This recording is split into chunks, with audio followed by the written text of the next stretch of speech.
భారత గడ్డపై కన్నెత్తి చూస్తే ఫలితం ఎంత తీవ్రంగా ఉంటుందో ఆపరేషన్ సింధూర్ ద్వారా భారత్ నిరూపించింది.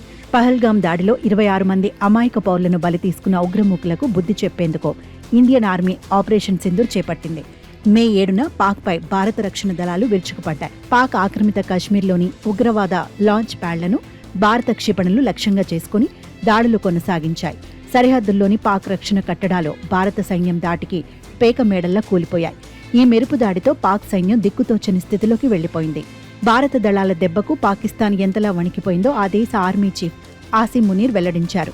ఇస్లామాబాద్లోని ఉలెమా కాన్ఫరెన్స్లో పాల్గొన్న ఆయన భారత సైన్యం జరిపిన ఆ 4 రోజుల దాడిలో తమకు దైవ సహాయం అందిందని పేర్కొన్నారు. భారత్ చేతిలో ఓడిపోతున్న సమయంలో అదృశ్య శక్తి తమను కాపాడిందని చెప్పారు.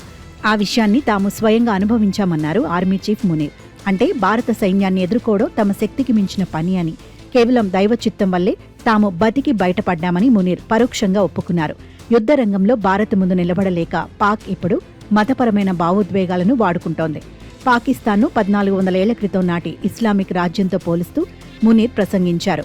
ప్రపంచంలోని 57 ముస్లిం దేశాల్లో పాకిస్తాన్ మాత్రమే పవిత్ర మక్కా, మదీనా నగరాలకు రక్షణ అని గొప్పలు చెప్పుకుంటూ ప్రజల మద్దతు కూడగట్టే ప్రయత్నం చేశారు. అయితే భారత సైన్యం సృష్టించిన విధ్వంసం నుండి ప్రజల దృష్టిని మళ్లించడానికి మునీర్ ఈ తరహా ప్రసంగాలు చేస్తున్నారని విశ్లేషకులు భావిస్తున్నారు.